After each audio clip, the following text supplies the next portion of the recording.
As yet, endless lifetimes have passed and we have not attained happiness. You may say, Swamiji, how can you declare that we have not attained happiness? It's possible. The happiness that you are talking about, this bliss of God is large in extent, and the happiness that we experience in the world from the jalebi and the samosa is small in quantity, but that is also happiness. No. The definition of bliss that is given in the scriptures is yo vai bhuma tat sukham. Nalpe sukham asti bhumaiva sukham, the Chandogya Upanishad states. That which is limited in extent is not bliss. Why? Because it cannot satisfy you. Let us say that you were to become a millionaire or a billionaire. Now there is a happiness associated with being a millionaire. However, when that millionaire looks towards the billionaire, then he says, oh, I don't have enough. If only I had 1 billion. When that billionaire looks further ahead, he says, no, this 1 billion is not enough. If only I could also be like Bill Gates. So whatever class we are in, if there is a class beyond that, it cannot satisfy us. So the Vedas are saying, Bhumaiva sukham asti. The kind of happiness which your soul is seeking is the unlimited bliss. Plus, there is another condition attached. The bliss should be such that it always remains. Supposing it comes and then goes away, then it cannot satisfy you. Somebody says, Swamiji, we went yesterday for that film star from Bollywood had come, Amitabh Bachchan, and we went for a show. We had such a wonderful time. You experienced happiness? Yes. And then what happened today? Today was the hottest day in the history of Texas and we kept getting bored. The power was also not there in my house. So the happiness of yesterday went away? Yes, it went away. And that is not real happiness which comes and then goes and then comes and then leaves you discontented. The happiness that the scriptures are talking about, the happiness that our soul has been seeking is such happiness which is Sat Chit Anand, eternal, ever fresh and unlimited. That kind of happiness we have not attained, and that is why the search continues. What are we searching for? Bliss. What is this bliss we are searching for? That is God Himself. From that angle, Vedvya, Valmiki ji and Tulsidas ji state that all of us are lovers of God.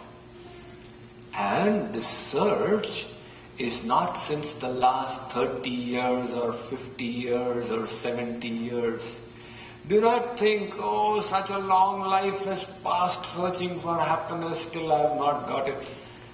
It's not a question of one life, endless lifetimes have passed. The soul is eternal like God is eternal. Sanatanaha. At least in one aspect, we can challenge God. See, the Vedas say, Amritasya vai putra, we are all little children of God. So, now we are discussing the eternality of the soul. In the world, you ask someone, what is your age, sir? 25 years, Swamiji.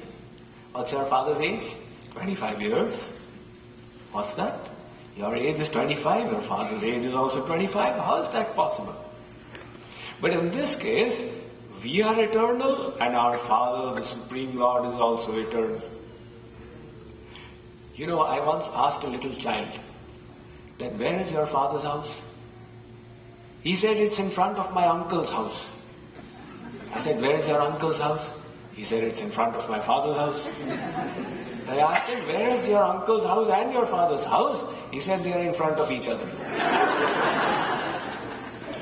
In the same way, if someone asks you that you are attending these lectures, can you tell me since when have we the soul existed? You tell them, we have existed ever since God has existed. And if they ask you again, since when has God existed? You tell them, God has existed ever since we have existed.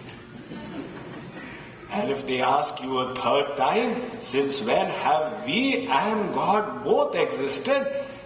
Tell them, we have existed from the time when even time did not exist.